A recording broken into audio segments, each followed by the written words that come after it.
Olá, sejam todos muito bem-vindos ao curso de Inteligência Emocional da Espinha Educação. Essa é a aula 2. Se você não assistiu a aula 1, volta lá, dá uma conferida no conteúdo, até para você estar por dentro de tudo que a gente falou. Vou fazer uma pequena revisão, mas é legal você assistir as aulas numa sequência, acompanhar o conteúdo um depois do outro. Meu nome é Thiago Fagundes, caso você ainda não saiba, e eu sou o facilitador desse curso de Inteligência Emocional para Vendedores da Espinha Educação. Lembrando um pouquinho sobre o que a gente falou na aula anterior, a gente começou falando um pouco do que é inteligência emocional, falamos sobre a inteligência emocional não ser a ausência de sentimentos, e sim ser você sentir sim, saber o que você sente, por que você sente e tudo mais. A gente falou um pouco sobre por que a inteligência emocional ganhou a relevância que ganhou nos últimos anos, como está o nosso estado emocional nos últimos anos, que o Brasil é o líder de ansiedade e depressão e tudo. A gente falou também sobre a relevância da inteligência emocional no mercado de trabalho. Depois a gente falou um pouquinho sobre o estresse não ser necessariamente um vilão, e sim ele poder ser um bom balizador de como está a nossa motivação e tudo. Então, se você não lembra de alguma coisa, dá uma voltada, olha de novo o conteúdo e tudo mais, porque pode ser relevante, pode ser legal, tá? Boa. Lembrando, tá?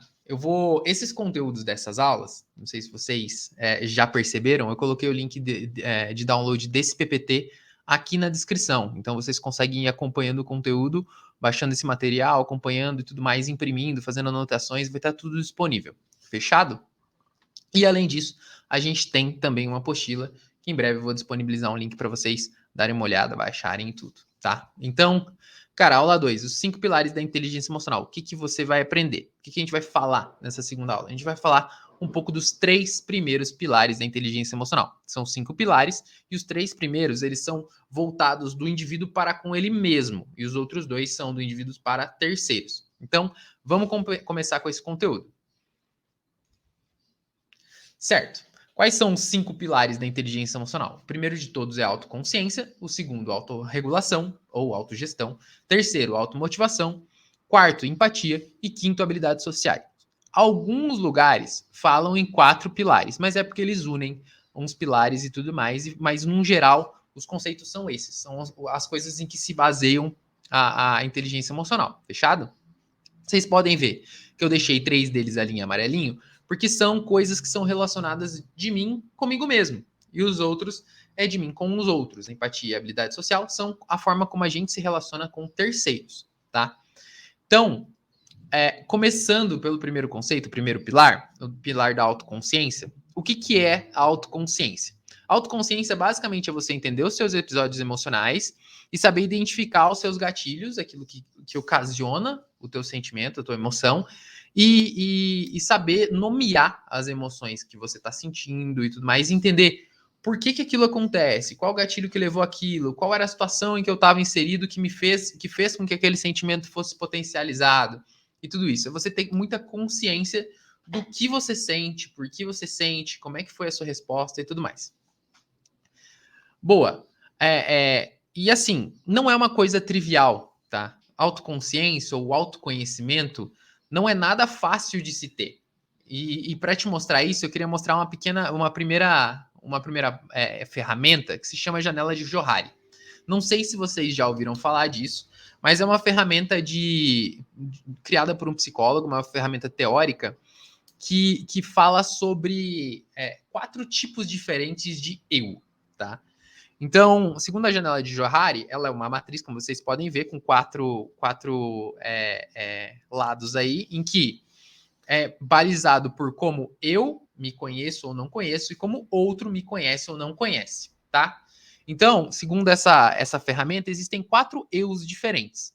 O primeiro de todos é o eu aberto. Então, é aquele que eu reconheço, eu conheço e os outros também conhecem. Então é aquela a parte das minhas características que eu deixo à mostra e faço questão que as pessoas conheçam, tá?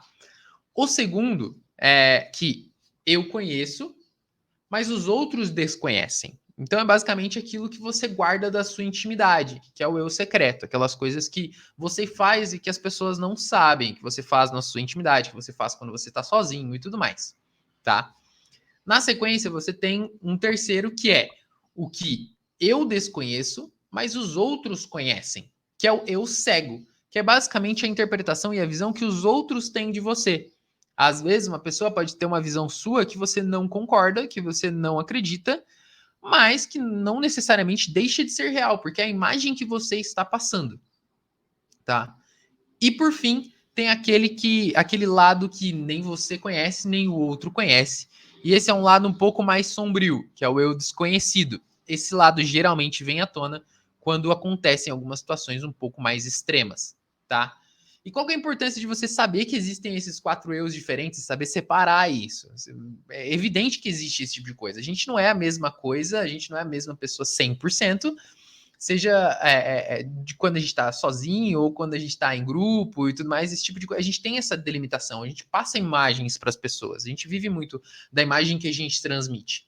Principalmente quando você trabalha com vendas, né? Que você precisa gerar relacionamentos, tá? Então, é uma coisa muito importante, porque você pode se considerar um bom ouvinte, você pode se considerar um bom comunicador, você pode considerar que seu pitch é maravilhoso, que você fala maravilhosamente bem, que você é um baita de um orador. Só que na realidade, quando você olha por outro espectro, quando é outra pessoa observando, ela pode não enxergar dessa mesma maneira. Um bom exercício não sei se vocês já fizeram isso, que é gravar a voz de vocês e ouvir, ou gravar um vídeo de vocês fazendo uma apresentação e depois assistir. A primeira vez que você faz isso é extremamente impactante, você fica abalado, você fala, nossa senhora, eu sou horrível. Mas com o tempo você mas você entende que é uma visão diferente, e isso te traz uma visão muito legal de coisas que você pode e deve aprimorar. Então é super importante você saber se conhecer cada vez mais e contar com as pessoas ao seu redor para se conhecer. Então, façam o exercício de procurar pessoas conhecidas, pessoas que vocês confiam, e perguntar o que elas pensam de você. Pô, o que vem na sua mente? Quais são as 3 primeiras palavras que vêm na sua mente quando você ouve falar de mim? Ou, enfim, esse tipo de exercício é super rico, super válido para você se conhecer cada vez melhor. E se conhecendo melhor, você consegue evoluir nos seus pontos fortes e fracos, tá? Vou explicar um pouquinho do que é um episódio emocional, tá? Que é o grande conceito por trás das nossas emoções e sentimentos. Um episódio emocional, basicamente, é o momento, o episódio todo antes, durante e depois do acontecimento de uma emoção, tá? E entender essa dinâmica é super importante para você saber direcionar esse processo, tá? Um episódio emocional ele é dividido em 3 partes, como eu disse, é como se fosse um antes, durante e depois, tá? Antes, que é o chamado os componentes do gatilho, você tem alguns fatores que influenciam. Você tem o pré-evento, que é a situação como você estava antes de determinada coisa acontecer, tá? Um evento, que é o que de fato aconteceu, e as memórias emocionais, que são coisas que você tem na sua cabeça, que você tem pré-concebidas dentro de você, e tudo isso dá a ignição para um gatilho, tá? Eu sei que isso ainda é tudo muito abstrato, mas eu vou tangibilizar isso um pouquinho para vocês. Digamos que você está visitando um cliente, vou criar uma situação hipotética aqui. Você está visitando um cliente, são 11 da manhã, um calor absurdo e você morrendo de fome. Isso é o pré-evento. Vamos adicionar um pouquinho mais. Digamos que até então o seu dia foi muito ruim. Você tinha negócios que você tinha certeza que você ia fechar e que deram errado. Então, tudo isso configura o seu pré-evento. Quando você chega para conversar com esse cliente te trata mal, te manda embora e tudo mais. Então, isso é o evento, é o que de fato aconteceu. E você, por, sei lá, vir de alguma outra área, se considerar tímido, não sei, você sempre julgou que, cara, não tem certeza se vendas realmente é uma carreira para você. Então você se questiona muito, você não sabe, você tem inseguranças e tudo. Essas são as suas memórias emocionais. Quando você junta o seu pré-evento, as memórias emocionais, aquilo que você tem dentro de você, e acontece algo como esse evento, gera um gatilho. Então esse gatilho resulta em uma emoção. Então essa emoção pode ser raiva, pode ser medo, pode ser, enfim. Nesse caso, o que aconteceu, digamos que você se sentiu nervoso, você se sentiu com medo, ansioso e tudo.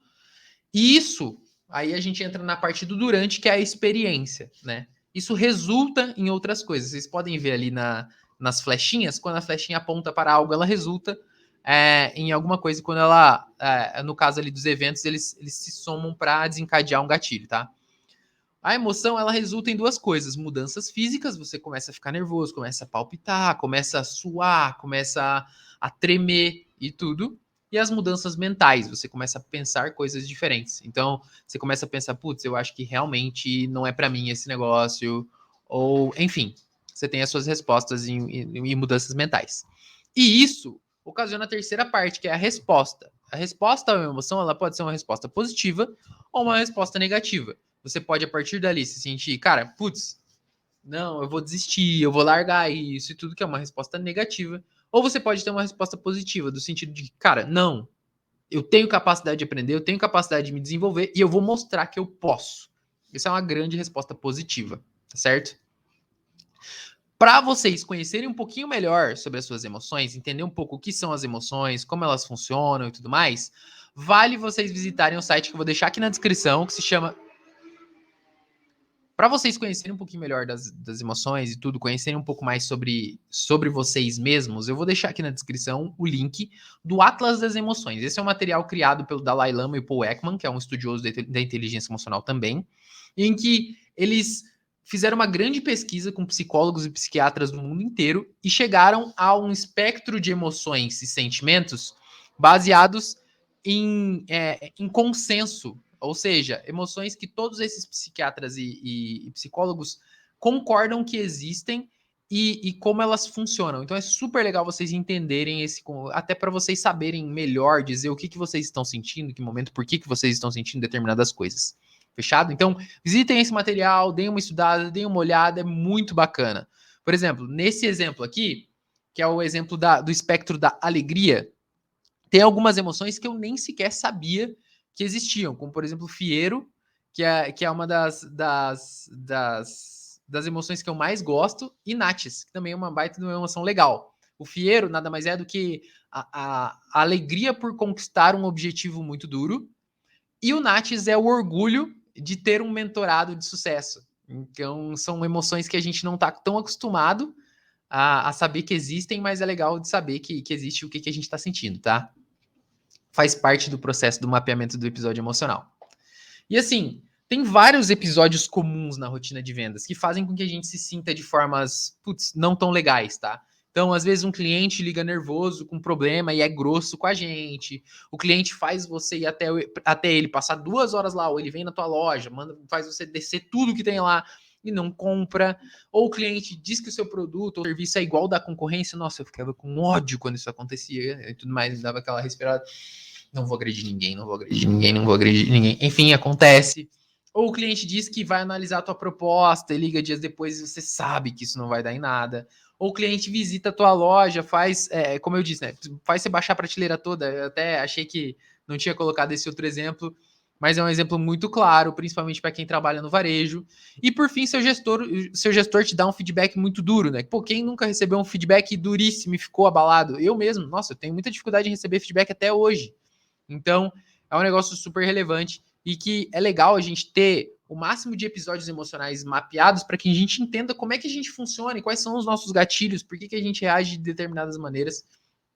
Isso faça com que a gente se sinta melhor nas próximas vezes que as coisas aconteçam, tá? Então, eu vou sugerir uma atividade prática aqui, mas eu vou explicar um pouco de por que é importante saber o que é um episódio emocional e como que ele funciona, e como que vocês podem usar isso. Até essa é a sugestão de atividade na realidade, tá? Porque para mim foi super importante entender isso aqui. Por quê?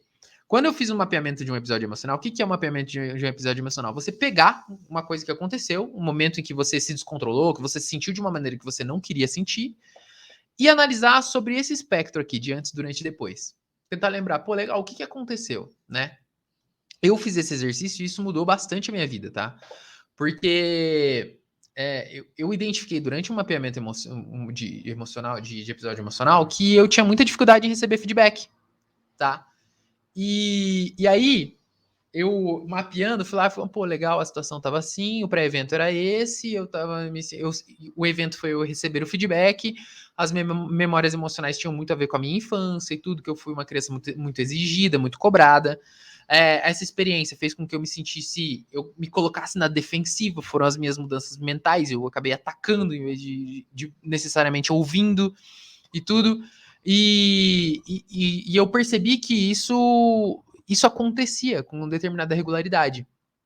Isso fez com que, cara, o simples fato de eu ter mapeado e identificado que esse era o gatilho, fez com que toda vez que eu fosse receber um feedback, dentro de mim eu me preparasse. Eu desse aquela, não, pera, essa pessoa vai falar, eu não vou responder, eu vou parar, escutar, eu vou ser mais receptivo, eu vou tentar ouvir com o máximo de empatia possível e tudo mais. Então foi muito rico para mim fazer um mapeamento de um episódio emocional.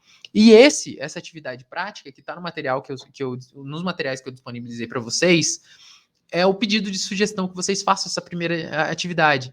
Reflitam sobre um tipo de situação mais difícil que vocês viveram na rotina de vendedor e coloquem na prática, tá?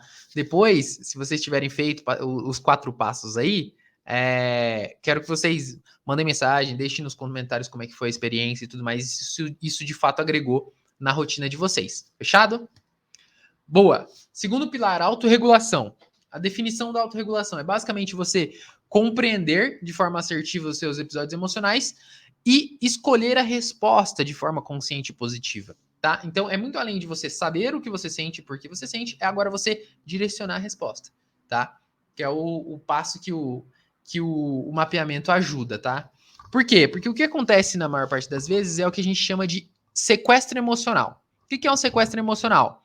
É basicamente quando não há tempo de resposta. Não sei se vocês estão vendo aí que agora, entre experiência e resposta, não existe mais a separação. Então, a coisa acontece abruptamente. Você é sequestrado por aquela emoção e toma uma atitude impensada, tá? Isso é péssimo. Várias vezes a gente age de forma impulsiva, acaba descontando em alguém um problema e tudo isso acaba sendo terrível. E como evitar esse sequestro emocional? Primeiro, algumas sugestões, né? 5 sugestões. Respire. Então, às vezes, quando a coisa está acontecendo, você vê que está se encaminhando para um lado que não é tão legal, para e respira, daquele. Beleza. Se possível, cara, vai dar uma volta, vai beber uma água, se afasta. A terceira dica. Por quê? Você fazendo isso, você força com que haja essa separação de tempo. Que você não seja levado a agir impulsivamente naquele exato momento com a cabeça quente e tudo mais, tá? Outra sugestão, não sei se vocês já fizeram algum exercício de atenção plena, mindfulness e tudo mais. São exercícios legais e que vão te ajudando a cada vez mais estar presente no momento atual. Isso ajuda muito, tá? Vocês conseguem se controlar muito mais, vocês conseguem estar. Porque o sequestro emocional ele acontece porque a gente age de forma automática. Nosso cérebro ele automatiza muitas atividades para poupar energia, e uma delas, às vezes, é reagir às emoções. Isso é péssimo, tá? Então, estar mais presente é algo que pode ajudar muito nessa situação. E, por fim, mapeando episódios. Quanto mais episódios emocionais vocês mapearem, para mais situações vocês estarão preparados. Tá bom? Aqui a gente tem outra atividade prática também de mapeamento. Deem uma olhada no material, façam as atividades, deem uma olhada mais profunda nas sugestões, que isso é super legal para ajudar vocês a estarem preparados para novos acontecimentos, tá? E terceiro pilar, a automotivação. Acho que é um dos que a gente mais busca na rotina comercial, né? Que é basicamente conhecer os seus fatores motivadores, o que te motiva interna e externamente, e saber usar isso a fim de manter a disciplina, a garra necessária para atingir os resultados mais de longo prazo, que é o mais difícil, né? No final das contas, é muito difícil manter a motivação atrás de um objetivo durante muito tempo. Queria diferenciar 2 coisas. Primeiro, motivação intrínseca e motivação extrínseca, né? O que é motivação intrínseca? Motivação intrínseca é aquela que vem de dentro da gente mesmo, aquela coisa que, cara, legal, eu estou sendo movido pelos meus próprios objetivos, pelos meus próprios sonhos e metas. E a motivação extrínseca é aquela que vem de um fator externo. Pode ser uma palestra de vendas que te animou muito, pode ser o teu líder, pode ser um coach, um guru, enfim, um treinamento legal, qualquer coisa. Então, que venha de fora. Eu, particularmente, não acredito tanto na motivação extrínseca. Eu acho que ela dura muito pouco, ela dificilmente vai durar mais do que 1 ou 2 semanas. E eu acredito muito mais na motivação intrínseca, aquela que vem dos nossos próprios objetivos. E quando se fala em motivação, queria trazer alguns conceitos para te ajudar a entender melhor a motivação e trabalhar ela na sua própria vida, né? Primeira de todas, que é o conceito da motivação 3.0 do Daniel Pink. O Daniel Pink é esse escritor aí que escreveu esse livro, em inglês chama Drive, em português Motivação 3.0. E o Daniel Pink diz que a motivação ela funcionou de 3 determinadas formas ao longo da existência do ser humano, tá? A primeira de todas era lá nos primórdios, quando a gente era homem das cavernas, e a gente se motivava basicamente pela sobrevivência. Então, tudo que a gente fazia, acordar, dormir, caçar, se reproduzir, se mudar e tudo mais, tinha a ver com sobreviver. Em um segundo momento, que a gente começou a viver mais em comunidade e tudo mais, a gente passou a buscar motivações diferentes. Então, muito marcado pela Revolução Industrial, começou o negócio da recompensa e castigo. Então, a gente começou a trabalhar por metas, por objetivos, para receber algo em troca. E se a gente não fizesse, a gente seria castigado ou deixava de fazer alguma coisa, né? Então, esse foi um segundo momento. Só que hoje em dia isso não é mais suficiente para manter a nossa motivação. E o que Daniel Pink e vários outros livros que eu já li a respeito dizem é que são 3 fatores principais que garantem a motivação. Primeiro de todos, excelência, que é o que vocês estão fazendo aqui, buscando conhecimento, buscando aprendizado, buscando ser melhor todos os dias. Segundo, propósito, saber muito bem o porquê você faz o que você faz. Quais são os seus motivadores? O que te tira da cama no final do dia? E quando a gente fala de propósito, não precisa ser uma coisa bonita, de capa de livro e tudo mais, como às vezes a gente pensa, de negócio de mudar o mundo, discurso de Mises, né? Não, às vezes o seu propósito pode ser ajudar a sua família, pode ser viver uma vida mais tranquila e tudo mais, e não tem absolutamente nada de errado com isso. E por fim, autonomia, que é você se sentir responsável pelos seus próprios atos e escolhas, sentir que você faz parte de algo maior, que você tem responsabilidade na construção desse algo maior, tá? Então, se vocês se sentirem desmotivados no dia a dia, vale sempre olhar para esses 3 fatores. E outra coisa legal de se observar, pô, muito bacana isso que a gente está falando, de propósito e tudo, mas, não sei se vocês conhecem, essa pirâmide se chama pirâmide de necessidades de Maslow, ou só pirâmide de Maslow. Ela é uma ferramenta criada por um psicólogo que basicamente coloca em uma hierarquia as nossas necessidades básicas. Então, uma vez que a gente consegue finalmente atingir uma determinada faixa de necessidades atendidas, a gente pode passar para a próxima. Então, quando a gente fala de propósito, a gente fala de realização, a gente está falando lá da última etapa de realização pessoal. É a realização absoluta, uma motivação que, cara, beleza, já atingi um determinado nível na minha vida e tudo. Só que, na realidade, antes disso, a gente tem que suprir uma série de outras necessidades. Às vezes, você trabalha num lugar fantástico, super legal, que te proporciona um monte de coisa bacana, mas você ainda não recebe o suficiente para sobreviver com dignidade ou para ter uma segurança, que é o segundo fator, de, cara, não ficar se preocupando com itens básicos de sobrevivência. Então, você não vai conseguir se sentir motivado no longo prazo. Então, garanta cada uma dessas coisas, uma atrás da outra, que você vai conseguir trabalhar a sua motivação de uma forma muito melhor. Bons motivadores comuns para ajudar você a tocar a rotina são, pô, às vezes você quer ajudar a sua família, você quer que foi o meu principal motivador quando eu comecei a trabalhar com vendas. Às vezes você quer crescer profissionalmente, você quer se tornar um líder, às vezes você quer, enfim, migrar para uma outra área, uma outra função, enfim. Você pode querer empreender no futuro, você pode querer ter uma meta de médio e longo prazo e tudo, de, sei lá, quero comprar uma casa, quero comprar um carro, eu tenho o sonho de ter uma fazenda, enfim. Todos esses são bons motivadores e motivadores bastante comuns quando se trata de automotivação, beleza? E eu coloquei uma atividade prática para chegar e se encaminhando para o final dessa nossa segunda aula, para que vocês consigam colocar em prática e avaliar os seus próprios motivadores e como que vocês conseguem trabalhar melhor a motivação de vocês no dia a dia, tá? Então, peguem esse material, deem uma olhada e tudo mais, façam a atividade, reflitam sobre isso, pensem um pouquinho melhor. Isso aqui pode ajudar bastante vocês a buscar os objetivos principais de vocês. Fechado? Agora vamos para uma revisãozinha da nossa aula. Tudo que a gente olhou foi bastante conteúdo. Essa foi uma aula um pouquinho mais longa, acho que vai ser a nossa aula mais longa. E é legal da gente lembrar um pouquinho do que a gente falou. Primeiro, a gente aprendeu um pouco mais sobre os 3 primeiros pilares da inteligência emocional, que são a autoconsciência, tá? Então, pô, saber o que eu estou sentindo, por que eu estou sentindo. Segundo, autorregulação, escolher a resposta corretamente àquela emoção.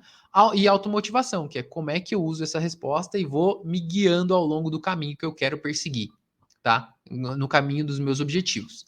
Esses são os 3 pilares seus com você mesmo. Na próxima aula a gente vai falar dos seus com os outros, tá? Depois, a gente aprendeu a refletir sobre as nossas emoções, entender como que funciona o mecanismo de surgimento de uma emoção e tudo mais, ver os tipos de situações desafiadoras que existem na nossa rotina e que podem levar a gente a reações perigosas. Então, depois disso, a gente aprendeu a mapear episódios emocionais, aprendeu a importância de escolher bem a resposta das nossas emoções, como procurar automotivação, a gente falou dos fatores que levam à motivação hoje, motivação 3.0, e hierarquia de necessidades de Maslow. Lembramos que, cara, a gente precisa garantir algumas coisas antes de querer olhar para a autorrealização, tá? De novo, assim como eu pedi na última aula, vou pedir de novo para vocês. Se vocês sentiram que aprenderam alguma coisa legal, que alguma parte do conteúdo aqui foi relevante, vocês vão conseguir aplicar na vida de vocês, deixa nos comentários, conta pra gente qual foi o insight mais legal, a coisa mais nova que vocês aprenderem. E também deixem todo tipo de dúvida que vocês tiverem, que a gente vai ter muito prazer em tirá-las. Provavelmente a gente vai fazer isso na nossa última aula que vai acontecer, que vai ser lançada, na realidade, na sexta-feira. Fechado, pessoal? Então, é isso. Não se esqueçam de compartilhar esse material, de mostrar isso, de levar isso para amigos e tudo, porque esse é um tema super relevante, é um conteúdo que a gente fez com muito carinho para ajudar vocês a se desenvolverem e a crescerem, tanto profissional quanto pessoalmente. Fechado? Não se esqueçam de visitar nossas redes sociais, conhecer o nosso trabalho um pouquinho mais a fundo, porque esse é só o primeiro de vários conteúdos que a gente quer lançar tanto aqui quanto em outras plataformas da Espinha Educação. Fechado?